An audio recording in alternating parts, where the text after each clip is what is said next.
Yeah, beast love the courts in session.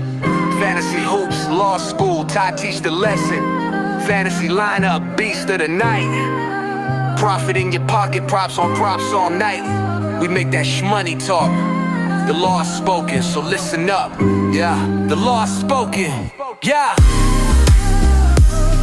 It's Beast Law episode 29, Fantasy Basketball, presented by WannaParlay. Use promo code BEAST, get 100% deposit match bonus. It's the weekend edition, and we got the living point guard, Ty Lawson. Yeah, WannaParlay. Whoa, whoa, yeah.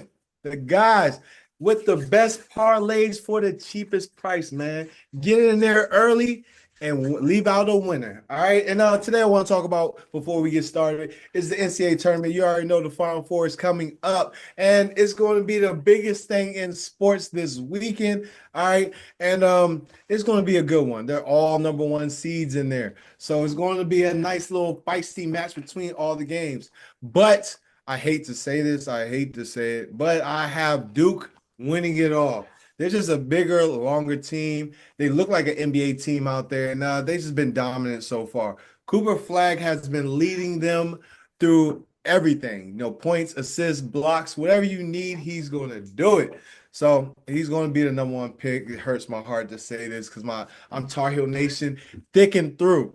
But he will be, and he reminds me of a better AK-47. Andre Karolinko. He gives a lot. He has the same type of build. He can switch. He can basically do everything on the court, but he has a jumper, all right? And he can jump out the gym. And he's going to be the next big thing that comes into the league. So I got to tip my do-rag off to Cooper Flag because, yeah, I mean, it's an amazing career he has so far. I hate to say it. But I love to say he's going to get up out of college. Now UNC can come back, all right? So, yeah, that is my take. That's my start. Let's get into the show. It's law school. Classes in session. Pay attention. Get your books out. First game of the weekend, Friday, Thunder at Rockets.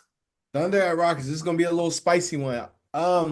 Yeah, it's going to be down in Houston. It's going to be nice and hot. You know, Shea and them are coming in ready to play, even though they have so many games above the first, in the first seed. They're really not playing for anything. I guess they're just playing just to keep in shape.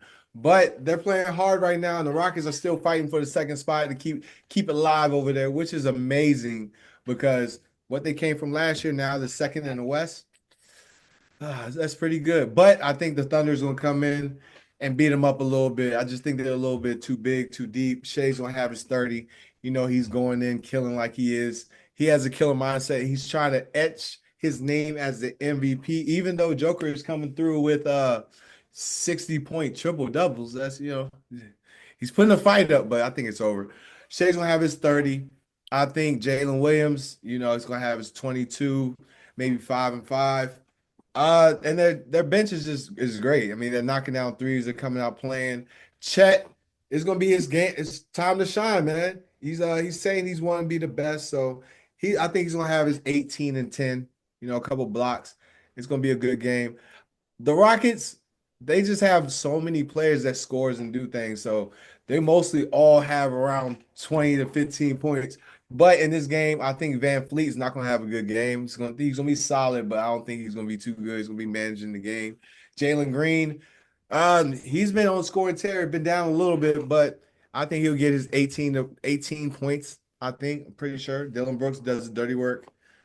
12 if he gets lucky. You know what I'm saying? He get 12, hit some open threes, and just all dirty, grimy baskets, man. His game ain't good.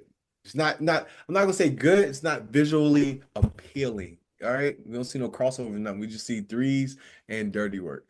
So Goon doesn't play well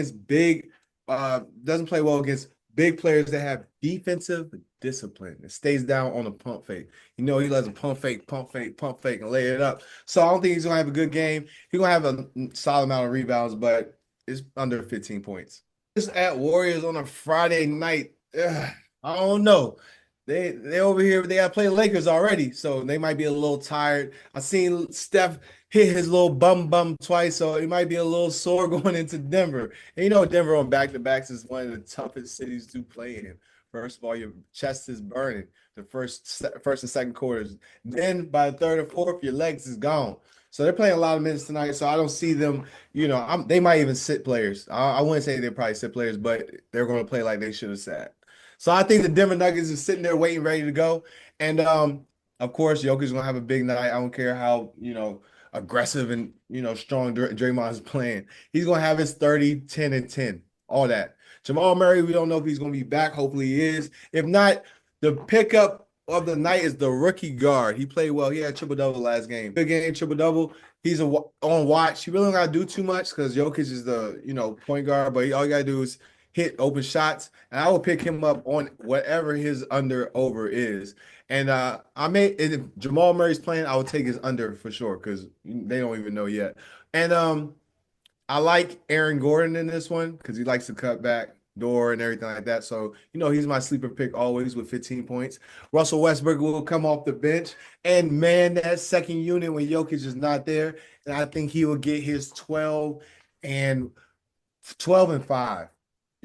Because they're going to be tired. He has all the energy in the world. He's an energizing bunny. All right. So I think that he will have his 12 and 5. And on the other side with the Warriors, I think they're going to play like the Phoenix Suns normally play. Everybody in the first half have less than 10. They pissed me off. I picked them a couple times. I'm like, KD's going to come through. He has like 4 points a half, 4, 4, 6, and 4. Everybody has under 5 points. I'm like, how do you do this? So I think that's how the Warriors' points are going to be. I would take the under on almost damn near everybody.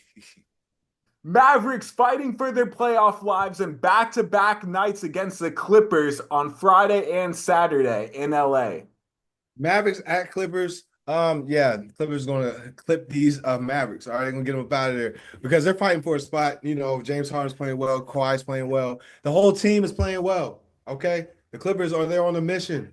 Dallas, AD's back. It's cool. AD's probably going to play one of those games. I'm not saying that he's going, he's hurt or, fragile, but he's not playing a back-to-back this late. I don't care what you say. So I give the advantage to the Clippers. James Harden's going to do his thing, 20 and 12, somewhere around there. Kawhi, he's getting around 21 points. Not too many assists, but he's going to get some rebounds. So I'll say 21 and 6. And I like 14 and 10. Somewhere around there. And Norman Powell. I like Norman Powell. Norman Powell, if he gets, his regular minutes, I think he will be able to get, 20-something points. He's playing well this year. And on the other side, I would like to go with, let me see. If AD plays the first game, he's going to probably go his hardest 20. He's trying to prove a point. At this point that Luka's gone, but I'm here. That's why I even came back. Because why would you come back in this situation? Kyrie's done. All the bigs is done. He's trying to prove a point. So he's going to prove a point in one of the games. I don't know which one. They might sit him out the first, play a second, play the first, sit him out the second. So whichever game he does play, he's going to have it 25 plus 13 rebounds. All right. So the rebounds is like 10, 11. Put him as an over. All right. The rest of the squad, I don't know. The rest of the squad, man, we just gotta see. We gotta see what's up. But that's my pick of the day. Clippers win. Prime time game, potential Western Conference Finals, Lakers at Thunder. Yes, this is a prime time game, but it's not going to be the prime time game that we think. I always used to fly into. We had those games. We had to play the Thunder. We're coming in, and we had to play midday. Them games suck. All right, you gotta get up 9 in the morning for breakfast, go through all your stuff with the coach, then get ready and go to the game. They suck, and you're never really ready, not fully awake. All right. So with that being said, the Thunder is going to run away with this one. I like everything about the Thunder. Shea's going to do his thing. I don't care who's guarding him. Chet should have a good game because they're going to go small, and if they're going to stay big with Jackson Hayes, he's going to be able to shoot the 3 and have his way. And if they go small, he's the type that will go get an offensive rebound and put it back in. Big game from Chet. I like Chet with 22 and 12. You know what I mean? All overs with him. Shea, I don't know what he's getting 30 and something, but I don't know what his over-under is going to be. But he's going to have 30 something because he's on a tear right now. I don't care who's guarding him. He's getting 30. And then watch out for the bench players because they're coming on with that sniper, the Ja Morant. All right, they're coming out with it. They shooting all day and they get open shots. So it's pretty much easy. And also I like Lou Dort. I mean, he's going to be playing against Luka, and they probably put Luka on Lou Dort. That means a lot of wide open threes. If he's hitting like he's been, he's going to have a big game. I'll take the over on Dort. And on the Lakers side, they're going to try. But they have a lot of bodies going to be thrown at LeBron and Luka and Austin Reeves.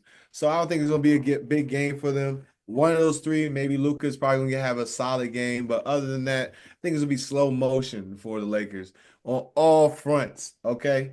All right. Jackson Hayes, he might get some energy buckets. But other than that, yeah. I'm going with all Thunder.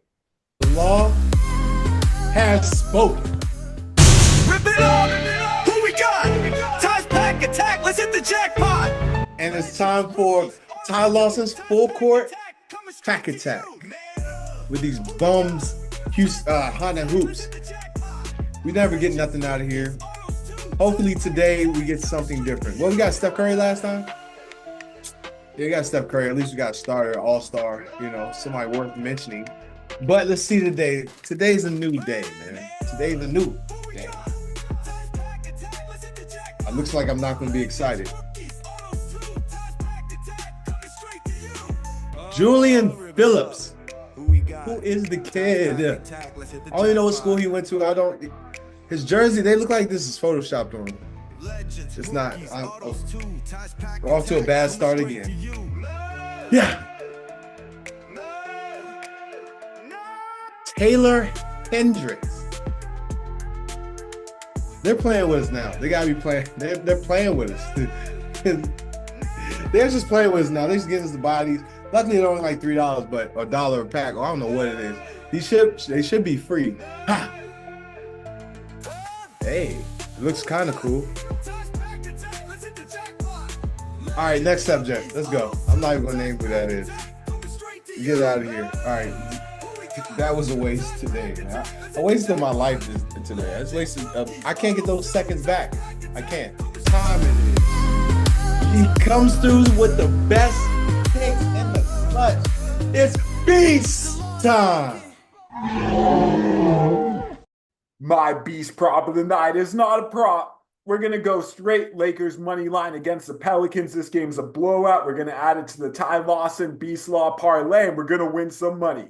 Beast! I am Sports Prophet AI, custom built by Beast to predict and analyze sports games. I finished in the 98.7 percentile ESPN NFL Playoff Challenge. Free card is 35-5, and I will take the easy Lakers win as well to add to the parlay.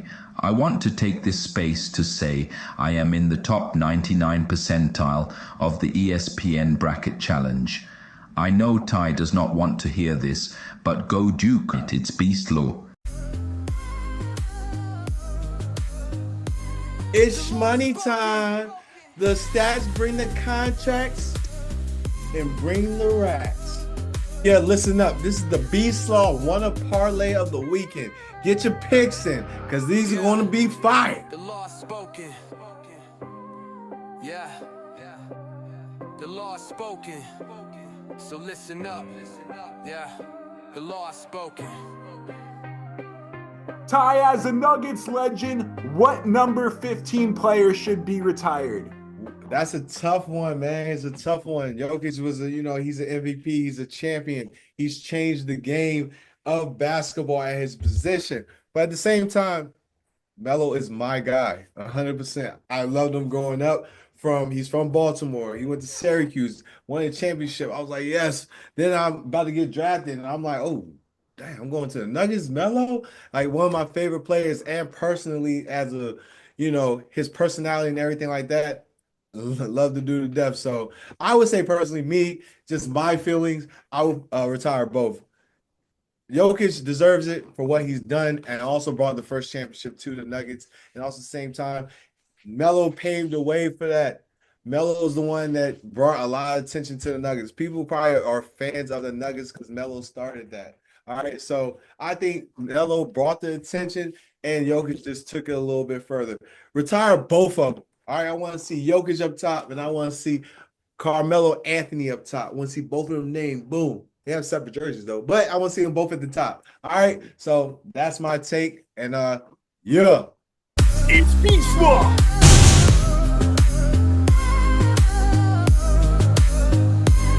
The law is spoken.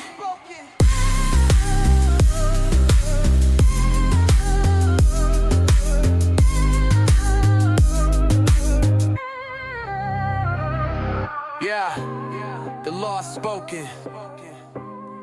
Yeah.